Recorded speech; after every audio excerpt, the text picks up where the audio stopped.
Presents here on McMinnville Community Media. I'm Walt Hite, and of course we're going to be talking about the next play that's going to be showing at Gallery Theater, and this time out it is, well, I guess you'd say it's something of a dramedy, combination drama, comedy, and it's very well known, won a number of awards. Who's Afraid of Virginia Woolf? And with me today to talk about the play is the director, and I'm also going to be talking to myself because, hey, look, I'm the assistant director, so we're going to have a nice little talk here. Yeah. Welcome to the show. Thank you, Walt. So before we jump into all that, let's just get back a little bit, David, to your theater past, perhaps how you got to develop a love for the. I know you like the edgy stuff. Yeah. And we go back. I mean, we go back to the zoo story and. Well, I mean, like so many people, I got into theater as a high school kid. I was a sophomore when I tried out for my first play, and I continued to do it. I continued to be in plays in theater, at least for a couple years, before I went on to study journalism. And then since then, I've been in community theaters pretty much wherever I've lived. And I've been doing shows at galleries since 1996, I think, 97. Wow. Yeah. So when did you realize that, hey, this Tennessee Williams, Edward Albee, mammoth genre of drama caught your fancy? I don't know how I stumbled onto the more serious fare. I do remember in high school there was a class where we had a workshop on reading a scene from Peter Shaffer's Equus. Yeah. And I remember just being fascinated by that. And I think it was probably around the same time that I discovered Albee's Zoo Story, which I have since directed and acted in. Mm-hmm. Yeah, that was some years back.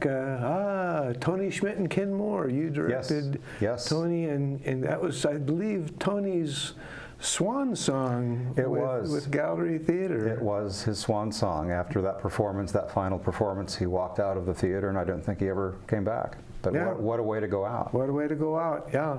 So Who's Afraid of Virginia Woolf? Again, it's by Edward Albee. It was first produced in 1962. October of 1962. October of 1962, and let's see, it won the Tony? It won a Tony.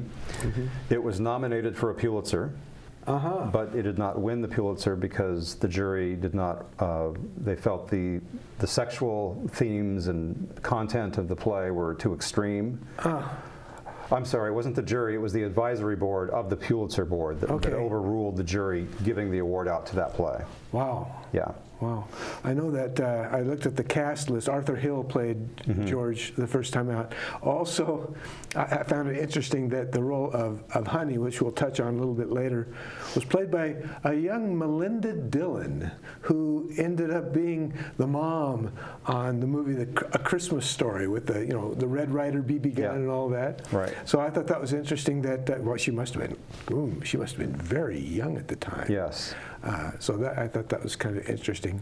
So now, getting not just a jury, but a board of directors or a play reading committee to buy off on Who's Afraid of Virginia Woolf must have been something of a challenge, because let's face it, if you don't already know about this play, it's a hard-biting 3-hour back and forth. It's funny, it's dramatic, it's tragic, it's terrifying in places, and it runs, I'm going to tell you right out, it runs long. So tell me a little bit about the process of getting it on the schedule.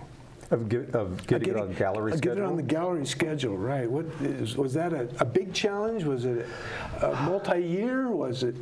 It seems like I had been thinking about doing it for the last few years, and then one year it didn't happen. And the only thing I remember about pitching it to the gallery board was I remember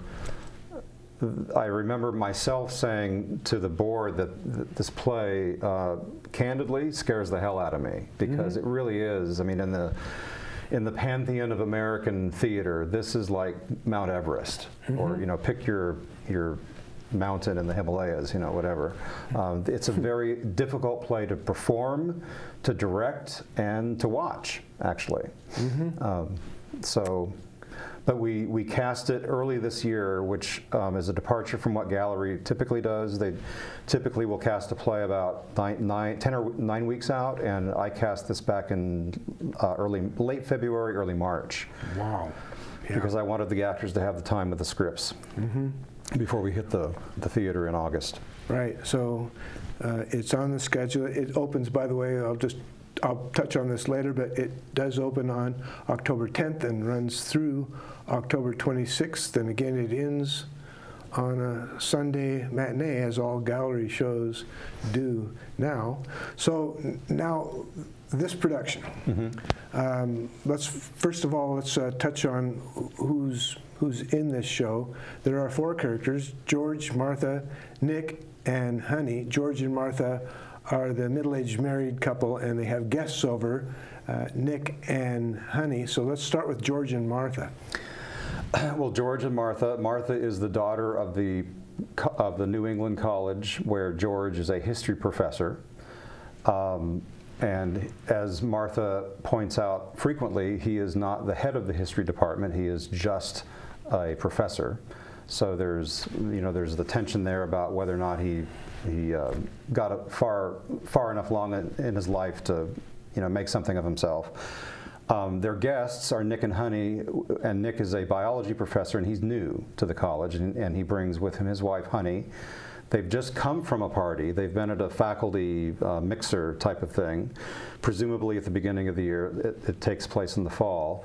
And Nick and Honey are invited over to George and Martha's after that, and so the play actually starts at 2 o'clock in the morning. Right, right. It's an after party, and it literally plays out in real time.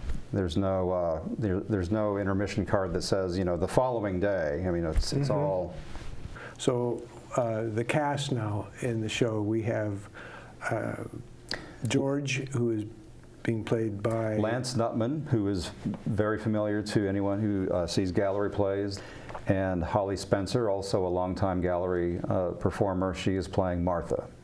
They're both in that sweet spot in terms of age, because one of the strange things about the play is that Albee specifies not only how old the characters are, but even goes so far as to say how much they weigh. I mean, he literally just kind of describes what their bodies look like.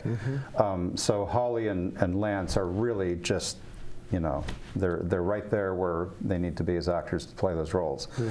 They're in the right place at the right time. Right place at the right time. And then as the younger couple, we have Rhys Madden, who I performed with in Zoo Story. He's just a fabulous actor. And Jordan Reed, who is playing Honey, his wife. And she is I believe this is her first gallery play. She's done plays elsewhere, but first time on stage at gallery. Well, with Lance, of course, I think most of our, if not all of our viewing audience, very familiar with him. He'll host this show from time to time. And his most recent appearance on the gallery stage was Tevye in Fiddler on the Roof. And he's certainly no stranger to edgy material. He was in Cat in a Hot Tin Roof several years back, of course, Tennessee Williams. True West. Streetcar Named Desire. Streetcar Named Desire. 1984 at Pinnacle Theater. 1984, that's right, that's right. So we have obviously a good journeyman taking on the lead role of George in this play. Absolutely, absolutely. And to not even a lesser extent, Holly Spencer, who also is a veteran of, let's say, strong, dramatic plays. Yeah. The Dining Room. I know that she was in that. I'm trying to remember what she's. I was in a play with. I was in the Glass Menagerie. That's right. Yeah. Glass Menagerie, which that's a classic. And Harvey. Well, yeah, there's Harvey too, Yes. right? And Holly exhibited in Harvey her, I'm not going to say hitherto unknown comedic talents, but she has a gift for it. Yes. And yet she's excellent in comedy, and yet she's always sort of had a liking for this more dramatic. Yeah, she does well. She does both very well, and it's a thrill to be on stage with her. I mean, Lance must be having the time of his life to be across from that. When she is in the scene, she is in the scene, and it's just amazing to see. Right, and it's again, it's pretty strong stuff. Yes, but it has its own charm. yes, it does. I'll give it that. Now Rhys Madden, I'm not even going to say he's recent to gallery, but he's been in several shows. He was in Fiddler on the Roof. Fiddler on the Roof. Yes. And okay, what was the name of that doggone British farce we did last year? See How They Run. See how they run. I was in the doggone thing, and I don't remember. And I remember. Some things, Yeah, he's an incredible actor. I mean, they all are, and I've just been so astounded by the level of professionalism with everybody. I mean, I'd never worked with Lance before. I've seen him on stage, obviously. This is our first time working together, and just the professionalism and the seriousness that he brings to the work is just incredible. It's just, I'm so lucky to have that to work with. And then there is Jordan Reed. And Jordan Reed. And that's a delicate role. It's a very delicate role, and Albee has actually said, I seem to recall hearing this on a podcast earlier this year, that in a recording of him made many years ago, where he said that Honey was the most important character in the play. The context for that is that she has the fewest lines. And is seemingly a minor character, but in fact she is not. And that's one thing I've tried to emphasize, is how important she is and how important her humanity is, and what happens to her over the course of the evening. Wow. So let's talk a little bit about. Well, we can, without offering spoilers. Let's chat a little bit about not only the story itself, but your vision. Really, my vision was nothing more than I wanted to find the absolute best actors I could to play these roles, because these are just titanic roles. My vision also is largely about what the play sounds like, because the dialogue in this show, there's a musicality to it. Which is one reason it's difficult to memorize. It's like jazz. I mean, it's kind of all over the place. And I wanted to find actors who could find that musicality in the language as they were as they were saying their lines. Obviously, I wanted to have a lovely set, which I will. Marla Nutman is designing our set, and it's going to be fabulous. But beyond that, vision. What I really hope is, my vision is for the audience. I'm looking forward to seeing what people who have never seen this play, and it's not performed often because it is difficult, who've never seen the play, they've never seen the film. I'm curious to see what they think of it, because they will presumably not be privy to the spoilers and to the play's secret that is revealed at the end. And so I think hearing feedback from them is going to be really interesting. My vision is to have people walking out of the theater talking about the play. That's my vision. Yeah, and perhaps arguing about it. Gobsmacked, as it were, because it delivers. It's devastating. I mean, I've seen it now. I'm watching it every night. I'm watching them up there, and it just kills me when that last act. It just destroys me. They're so good. Yeah, I mean, interestingly, being privy to being part of this production,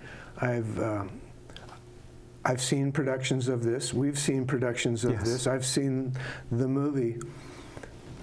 But I'll tell you, it has only been during the course of the rehearsal process that I have done more than scratch the surface of getting into what's going on. And the way that it develops. Albee is a genius at setting all of this stuff up. There are a couple elements of this. It's the classic theater cliche that if there's a gun on the rack in Act 1, Right. it has to go off by the end of Act 3, right? Right. And he's Chekhov. he's Well, that's, I figured you'd I think know that's that. who said that. Yeah. Okay, I'll take your word for it, but I've used the quote a lot. I probably Yeah. should have found out who said the doggone thing. But yeah, he's so good at setting this whole thing up and weaving this tapestry throughout the course of the night, and finally culminating with this thunderous conclusion, which I say thunderous because yes and no. It's an interesting ending. I'm doing my best to try to tantalize this audience here who's watching this show, because you really need to come see this play. It's an important play. If you like theater, if you like drama, if you like comedy, if you want to immerse yourself as an audience member into a show, I cannot think of anything more suitable than Who's Afraid of a chance to Virginia watch Woolf.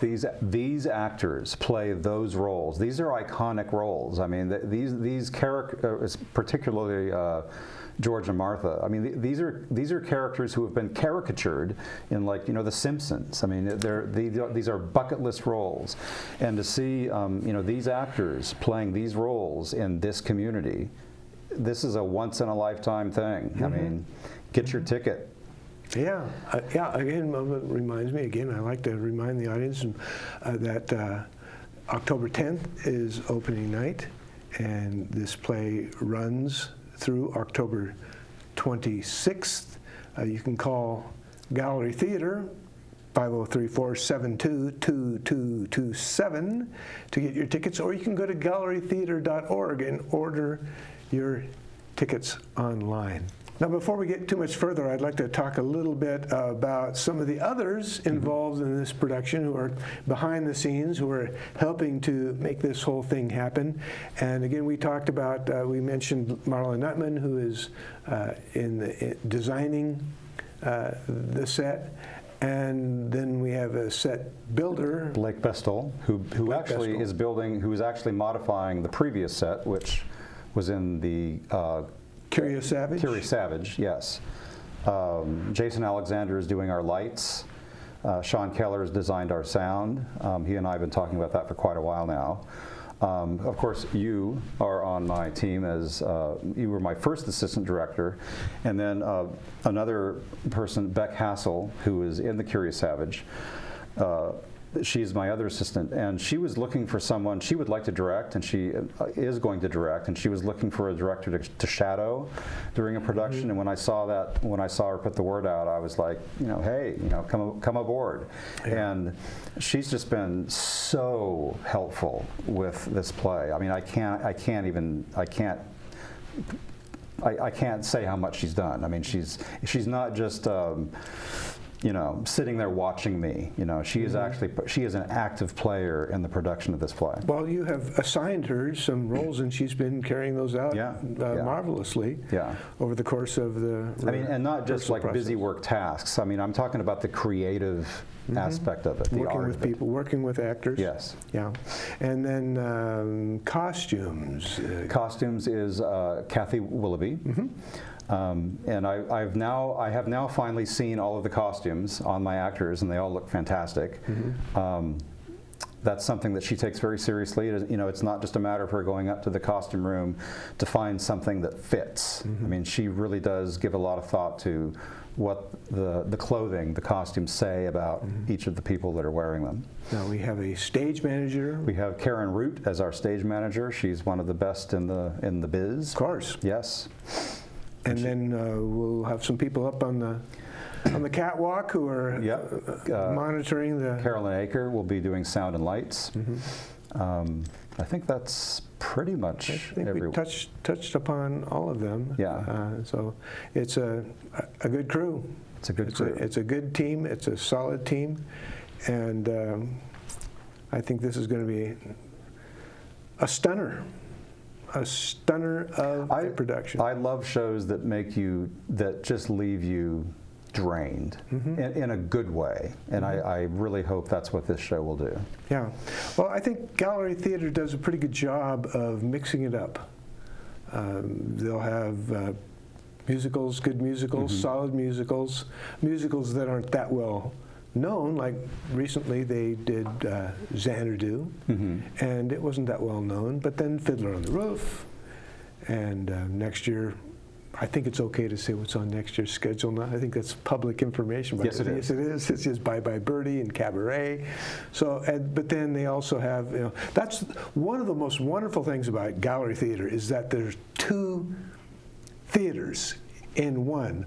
We have, of course, the main stage, and then we've got the arena. And the arena has historically been reserved for some of the Neil Simon type comedies or dramas like this one, Zoo Story. That's where we did Zoo Story. Zoo Story and Cat in a Hot Tin Roof, and others, and then of course the main stage with the big family shows, the big Christmas shows, the big musicals, and so it's an interesting symbiosis between the two. As one is running and the other's in rehearsal, then they switch sides. Yeah.